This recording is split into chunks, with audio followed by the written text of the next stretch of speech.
Es un gusto dar comienzo a una nueva edición de Diálogos con Valor, que es el espacio de la Asociación Cristiana de Jóvenes, la IMCA, en Radio Plural. La invitación permanente a la reflexión es la que nos mueve también en el programa de hoy. Los jóvenes son el futuro, no cabe duda, aunque lo escuchamos decir demasiado a menudo, pero porque también los jóvenes son el presente, ¿no? Y esto hay que dejarlo muy en claro. La influencia de los jóvenes en términos de cambio de paradigma se dan precisamente mientras son jóvenes. Es lo que necesita la sociedad, posiblemente ahora mucho más que nunca antes. Ya nos hemos referido a este tema en ediciones anteriores. No es cierto, como muchos adultos superficialmente afirman o afirmamos sin ponernos colorados, que los jóvenes de ahora no tienen los valores de antes. Si esos valores de antes hubieran sido tan sólidos, nuestro país y el mundo no vivirían los infortunios del presente. La experiencia nos dice que los jóvenes son claros ejemplos cuando tienen oportunidades y demuestran compromiso y responsabilidad. También de rebeldía, también de rechazo a las hipocresías que atormentan al mundo. Y esto es bueno. Ahora bien, cuando los jóvenes no tienen oportunidades, cuando no tienen posibilidades de acceder al bienestar mínimo que permita su desarrollo, cuando se ausenta la educación de calidad, cuando las crisis socioeconómicas golpean con fuerza a las familias más vulnerables, cunde la lógica de sazón y los desvíos de cualquier naturaleza, sean jóvenes o no. Poner el foco en la juventud debe ser una prioridad ineludible si queremos un futuro con destino. Implica desde y para el Estado un reto. No bastan las promesas y los anhelos voluntaristas, se requiere gestionar acciones concretas y políticas integradas. Implica también, obviamente, mucho trabajo y mucha perseverancia. Los jóvenes deben ser protagonistas de la realidad, no como apéndices. Deben tener la oportunidad de un trabajo vis a vis con los diferentes segmentos etarios. La relación intergeneracional ayuda a todos a crecer y a flexibilizar posturas, también a aprender. Los jóvenes son contribuyentes importantes en el proceso de humanizar las relaciones, hoy profundamente fracturadas por heridas que no terminan de cicatrizar. Los adultos tenemos la obligación de comprender la dinámica de los jóvenes, muchas veces felizmente disruptiva. La Asociación Cristiana de Jóvenes tiene como uno de sus carismas fundamentales en el marco de la promoción de valores el trabajo con los jóvenes. Quiere aportar a una ciudadanía activa, participativa y responsable. Y para hablar de este tema y otros hemos convocado precisamente a un líder joven, experiente de la Asociación Cristiana de Jóvenes. Nos estamos refiriendo a Nicolás Chevar, a quien ya le decimos hola Nico, muchas gracias por habernos distinguido con la posibilidad de tener esta entrevista y al mismo tiempo decirte, sentite cómodo, vamos a compartir, vamos a aprender juntos con la audiencia lo que significa la responsabilidad de los jóvenes cuando los jóvenes tienen una oportunidad. ¿Qué tal, Norberto? El placer es mío. Bueno, gracias por invitarme también. Un poco para ubicar en tu historial institucional, ¿cuándo iniciaste tu relación con la IMCA, con la Asociación Cristiana de Jóvenes, y cómo fue ese comienzo? Yo inicié mi relación con la institución en 2012 haciendo un curso de líderes, que hoy mismo yo soy la persona que lo está animando, por así decirlo.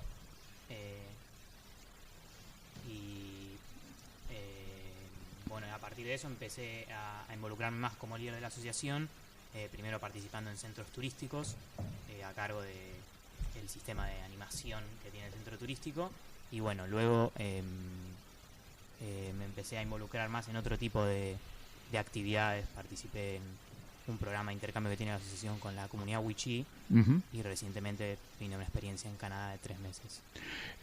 Lo importante es que, a pesar de que esta es una institución que ha creado y tiene mucha injerencia en lo que tiene que ver con el deporte, pero el deporte como herramienta educativa, y creó el básquetbol y el voleibol en el mundo, los introdujo a este país, la vinculación fue a través de ese carisma que es, en tu caso, y como el de tantos otros jóvenes, el carisma que es la formación de líderes para la sociedad, ¿no es cierto?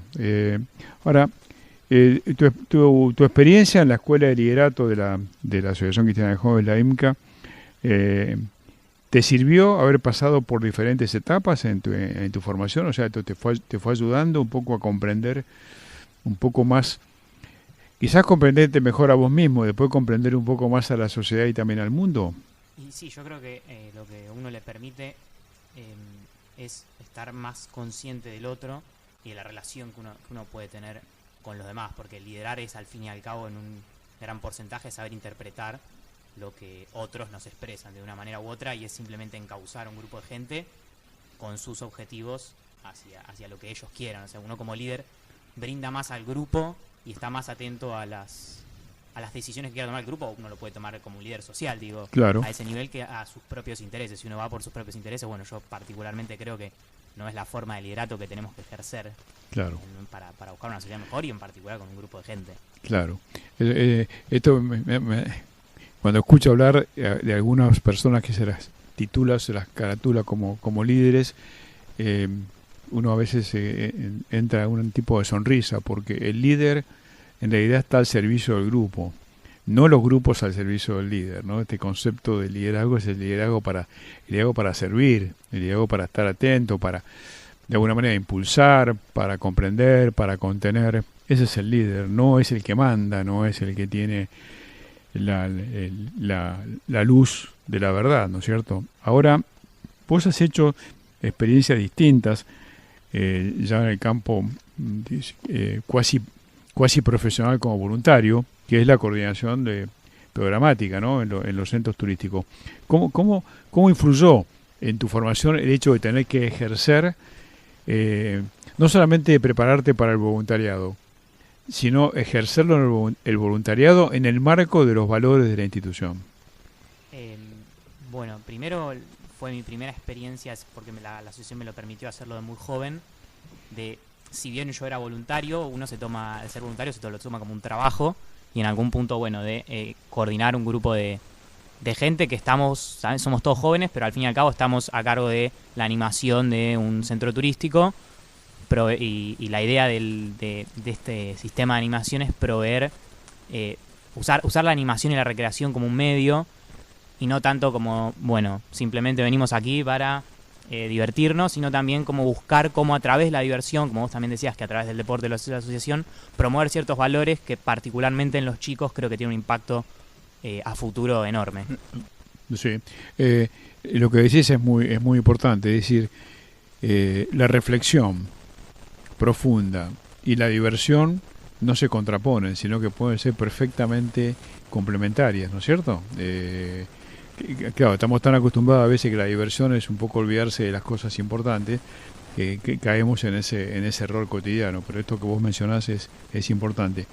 Y sentís que cuando trabajás, liderás estos grupos de adolescentes, a veces niños y jóvenes, ¿sentís una respuesta de ellos muy positiva o interesada o no, o es desinteresada? ¿Cuál es tu percepción? Bueno, como siempre hay un grupo, tiene mucha gente y hay de todo, pero en general sí, porque yo creo que incluso con adultos también he trabajado y sucede lo mismo, que encontrar estos ambientes que no estamos acostumbrados a, quizás que la educación no formal se mezcle con la diversión, como bueno, tener un lugar donde podemos aprender sobre valores, donde podemos abrir la cabeza, pero al mismo tiempo estamos jugando un juego y nos estamos riendo como si fuésemos niños de tiempo atrás. Eso creo que es impresionante y que sorprende un montón, porque no estamos acostumbrados a hacerlo, y es algo que yo particularmente desde ambos lados disfruto mucho, y creo que eso es lo que a uno le permite recordar estas, no sé si son aprendizajes, sino más bien intercambios de ideas, de valores, de opiniones,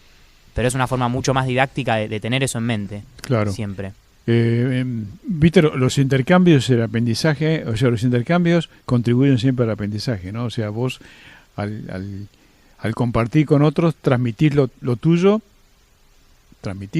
compartís, y al mismo tiempo sos influido por lo que dice el otro o los otros, y esto vos lo viviste, lo vas a contar dentro de un momento mucho más, con mucha más claridad y mucha más fuerza y intensidad, cuando la experiencia internacional llegó en momento justo. Ahora, en lo personal, ¿estás estudiando ahora? Sí, estoy estudiando la carrera de licenciatura en matemáticas en la Universidad de Buenos Aires. Qué bueno. ¿Y cómo va eso? Va bien, por ahora va más que bien. Sí, todo en orden. O sea, ¿y cómo llega la matemática a tu vida? primero por un ambiente familiar, fue como algo bastante, en general se destiló por ahí. Y después de más grande encontré quizás una forma de ver matemática un poco más paralela a la que se enseña en el colegio, donde es mucho más creativa. Ah, sí. Y es como más de, bueno, abrirte la cabeza, suceden cosas que uno dice, esto no puede suceder, pero bueno, suceden. Y es como Sí. irrefutable que sucede. ¿Qué sucede? Y eso abre mucho la cabeza, a mí particularmente, eso es lo que más me gusta. Sí, sí. Pero también tenés antecedentes de tu familia en el tema vinculado a la matemática. En las ciencias en general, mi papá estudia física, mi hermano estudia matemática. Qué bueno, qué bueno. Así que tenés un desafío por delante, ¿eh? O sea, te toman pruebas todos los días, ¿eso? No, por suerte no, pero estamos más o menos por ahí. Vos has tenido recientemente, como anunciábamos antes, la oportunidad de una pasantía en un programa de la Asociación Cristiana de Jóvenes, de la YMCA y la INCA de Canadá, más precisamente Vancouver. Describí la voz esta experiencia, donde la Asociación Cristiana de Jóvenes anualmente participa de esta, siempre con líderes jóvenes. Pero describí de qué se trata, por favor. Bueno, el programa se llama Jóvenes por la Paz. Es un programa que reúne justamente jóvenes de todo el mundo. Este año fuimos de 10 países distintos, que todos son voluntarios, o algunos son trabajadores, pero en instituciones con impacto social. Son todos voluntarios o trabajadores de este tipo de instituciones, todos menores de 30 años y mayores de 19, y se reúnen allí en Canadá durante 3 meses, donde se da un intercambio que tiene una parte trabajando en lo que sería un campamento, y el principal y otra parte es en Canadá, con distintos tipos de instrucciones y formaciones que ven como objetivo principal la promoción de la paz a través del empoderamiento de los jóvenes. El empoderamiento, esta palabra que tanto escuchamos últimamente. Y esta vez estuviste compartiendo con nacionalidades muy distintas, ¿no? Sí. Hubo gente de todos los continentes, salvo Oceanía y la Antártida, particularmente. ¿Y qué te impactó? Dos cosas. ¿Qué te impactó más de la sociedad canadiense? Tuviste una ciudad muy importante de Canadá, es una de las ciudades consideradas de más alto bienestar en el mundo, que es Vancouver. ¿Qué te impactó de Canadá? Tanto en lo positivo como aquello que a lo mejor más oculto no lo es tanto. Si tuviera que resumir, creo que la apertura de la gente en general, de la sociedad, como el respeto hacia el otro es algo instalado totalmente y llega hasta los más pequeños detalles. Es una sociedad muy respetuosa, muy abierta, que acepta todo tipo de pensamientos y gente en general, que eso me parece muy, muy positivo. Y por otro lado también, hay como una especie de hipocresía en algún punto que lo que más me impactó fue caminar. Hay un sector de Vancouver que, como vos bien decís, sí es una ciudad impresionante, de las mejores del mundo en calidad de vida, está entre las 10 mejores, pero hay un barrio donde hay una altísima población de homeless, que es la gente que no tiene hogar, que vive en la calle, y en particular hay una calle particular que uno camina y durante 25 cuadras encuentra 200 personas viviendo en la calle por cuadra, que es una población altísima, es la más alta, me dijeron allí, de Norteamérica, y después busqué, y en América en general no es de las más altas también. La ciudad en comparación con otras grandes ciudades es chica. Eso fue algo que también me impactó, como si bien hay un montón hay muy poca pobreza y todo, esta problemática en particular está muy desatendida por parte del Estado. De hecho, yo fui voluntario en un comedor, y el comedor no era manejado por el Estado, y no había mucho aporte por parte del Estado, sino que era principalmente de parte de privados. Entonces, la oposición de esas cosas, de una ciudad con poca pobreza, pero al mismo tiempo que oculta eso, medio recluido en un lugar particular de la ciudad. Y decime, ¿notaste que en tus conversaciones con la gente de Vancouver, notaste que eso lo tenían registrado o era algo que estaba tan oculto que también se negaba? No. La gente es bastante crítica. En ese sentido, todos decían, quizás damos una impresión al mundo de que todo está en orden, pero acá las cosas son muy conscientes que es un país muy, muy desarrollado y con cosas muy buenas, pero sí eran bastante, al menos en el círculo en el que yo me moví. Puede ser que particularmente en el círculo que yo me moví, gente que recibe a gente de todo el mundo, quizás más consciente esas situaciones, pero mi experiencia personal sí, la gente era totalmente consciente de que, bueno, había una realidad que se estaba medio poniendo bajo la alfombra, incluso con el deseo de decir, bueno, destapemos la alfombra y atendamos la situación que tenemos que merece ser atendida. ¿Y estos homeless eran todos extranjeros o también canadienses? No, también canadienses, no, de hecho vi pocos extranjeros homeless. Ah, sí. No, era... Qué dato interesante. Recordamos a la audiencia que estamos dialogando con Nicolás Chevar, que es líder de la Asociación Cristiana de Jóvenes. Y en términos de tu contacto con otras nacionalidades, ¿cuál fue el impacto? ¿Cómo lo sentiste? ¿Cómo te sirvió además esto para entender el mundo? Porque prácticamente en una especie de frasco, durante 3 meses, estuviste concentrados a personas de distintos lugares, jóvenes de distintos lugares. Por supuesto, esto tiene que haberte ayudado a entenderlos o a no, cualquiera de las dos posibilidades. Pero ¿cómo te impactó? Bueno, me impactó particularmente la diferencia de ideas, que eso es esperable si uno se cruza con gente de todo el mundo. Lo que más saqué provecho yo es tratar de, por más que yo viva en un contexto totalmente diferente, entender cómo alguien pensaba algo que quizás yo no comparto en lo absoluto, pero tratar de ponerme en esa postura y lograr entender qué motivos, qué contexto social o histórico hay detrás de esa persona, o familiar particular también, porque yo tampoco es que conocí todos los países del mundo, conocí una persona de muchos países del mundo, pero eso no refleja tampoco la realidad de todo el país, si bien refleja un pedazo importante. Yo particularmente tomé la decisión personal de acercarme más, porque también me resultó más interesante y fue donde más provecho saqué, a quienes eran de nacionalidades quizás de países con conflictos o con situaciones muy, muy diversas. Yo particularmente fui más cercano a gente de Ucrania, de Tanzania, fueron como todos los que fui más cercano, y otro de Senegal. Bueno, Ucrania es un país que está en una situación muy, muy complicada con Rusia hace varios años. Y bueno, en los países de África ya sabemos la situación también. ¿Y a ellos qué le impactaba de vos? ¿Y cómo los impactaste vos a ellos? A los africanos, en principio, lo que después charlamos al principio era más una suposición que otra cosa. Ellos se sintieron más cómodos entre sí por su color de piel, naturalmente. Porque en Canadá toda la gente era blanca. Ellos fueron pensando que iban a estar en un contexto así. Encontrar a alguien de su color los hizo sentir más cómodos al principio. Y bueno, después al final me comentaban como que en algún punto ellos me incluyeron en su grupo, eran solo 2. Y se sentían totalmente cómodos conmigo también. Y bueno, como al final uno me comentó que tras el intercambio se sentía más cómodo para hablar con gente blanca, lo cual fue algo que a mí me erizó la piel un poco. Pero yo creo que eso, que recibieron como, bueno, que quizás los rasgos físicos no marcan tanta diferencia. Eso solo ya de alguna forma asegura el éxito del programa, ¿no? El hecho de que personas que venían con un prejuicio que además está fundado, ¿no? Ese prejuicio de cómo va a ser tratado por su origen o por su color de piel, encuentran un ámbito donde es posible. ¿Y qué es el antes? Ya uno puede imaginarlo, pero ¿qué es el después de esta experiencia? Es decir, ¿cómo te impactó a vos o cómo te impactará de cara al futuro esta experiencia para entender este mundo? ¿Qué primeras conclusiones sacaste luego del viaje?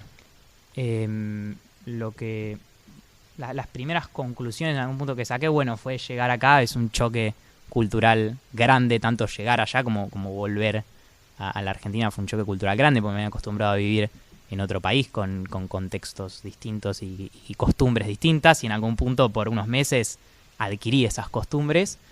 Pero lo más importante que yo me llevo es el contacto con gente de todo el mundo, porque te permite ver la diferencia de contextos, ¿no?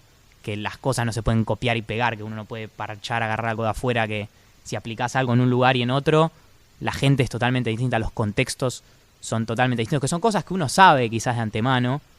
Uno es consciente de la globalización, escuchamos todo el tiempo, pero vivirlo de primera mano y a flor de piel es bastante distinto. Yo creo que me dio una apertura en cuanto a la cabeza que es invaluable.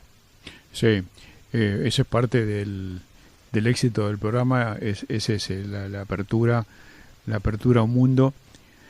que no es, seguramente no es el mundo que vos quisieras, ni es el mundo que yo quisiera, ni es el mundo que muchísima gente quisiera, pero es el mundo que hay, ¿no es cierto?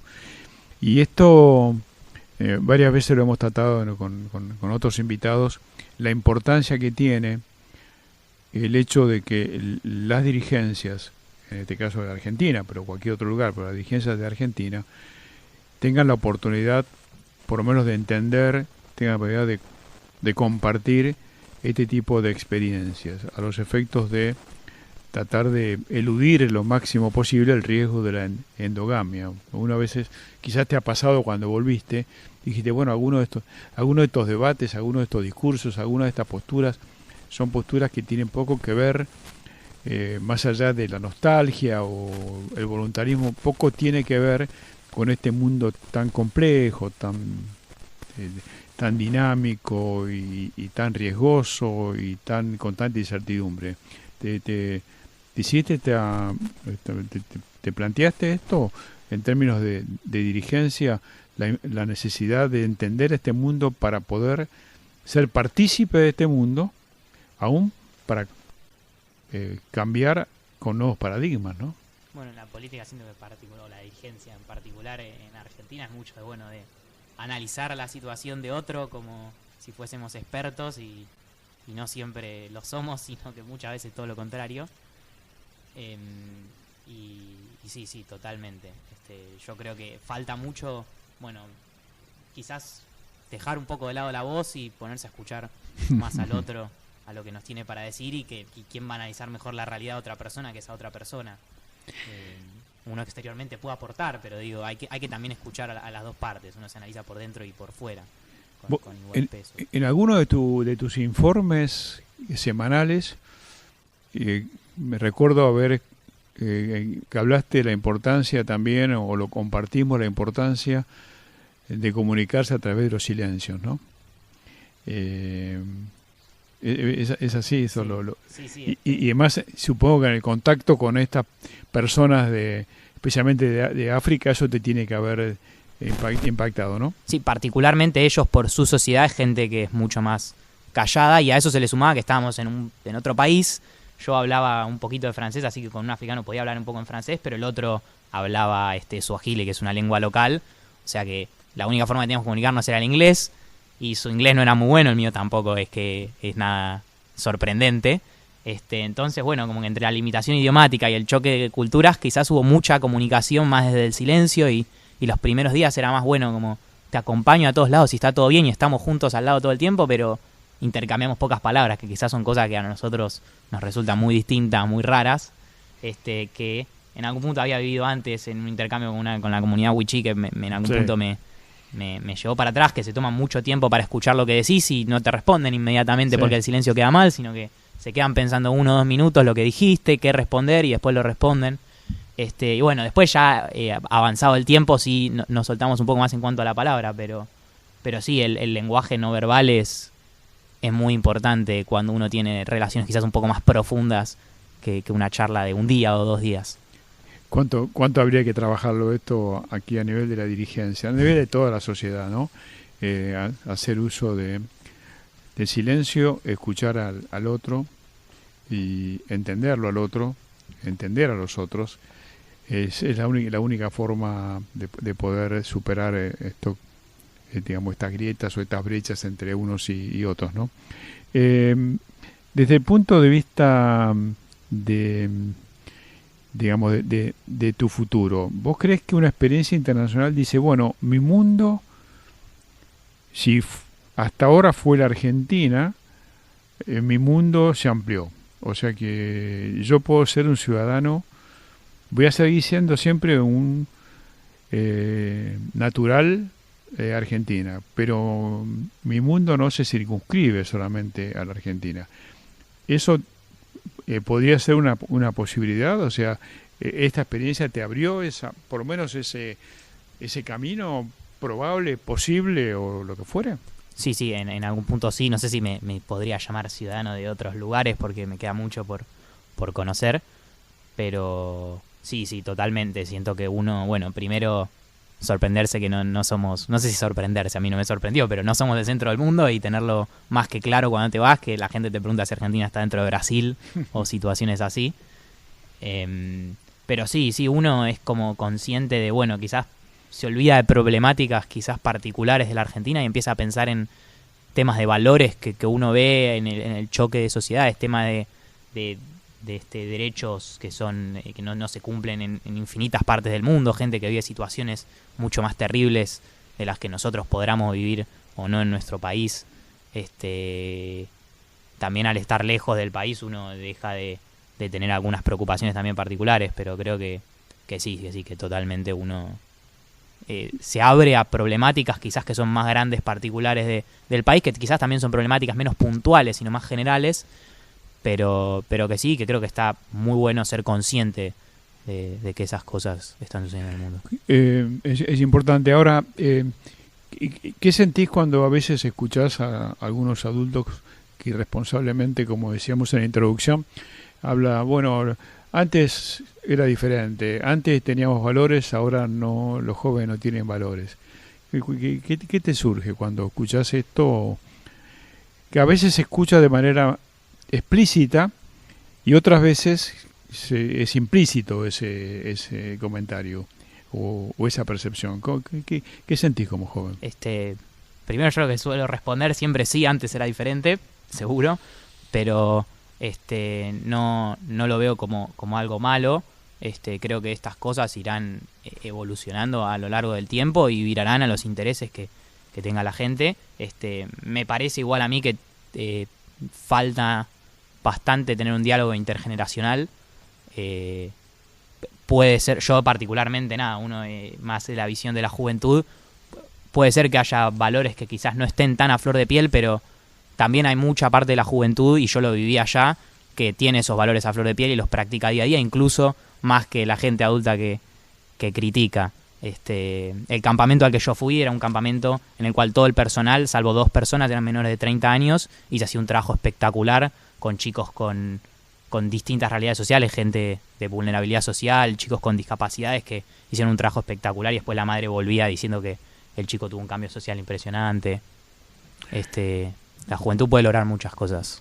Absolutamente, y los adultos tenemos que ser conscientes de esto, que cada época tiene sus momentos, tiene sus paradigmas, tiene sus cosas buenas y sus otras.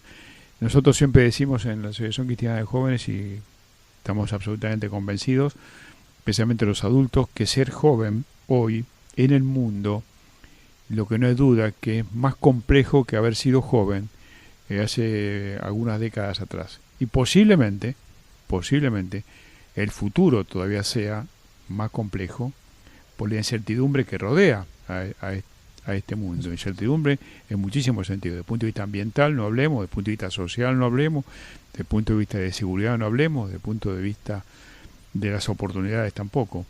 Lo importante es no cerrarse en estas posturas, si se quiere, dogmáticas, que no contribuyen. Nicolás, muchas gracias por este tiempo. Muchas gracias a vos. Es un gusto haber compartido con vos y con la audiencia esta experiencia, que seguramente se va a repetir con otros jóvenes. Así que muchas gracias. Igualmente, muchas gracias. Ha sido Nicolás Chevar, nuestro invitado de hoy. Como decimos siempre, Argentina anda y camina con esperanza activa. Hasta nuestro próximo encuentro por la 103.9.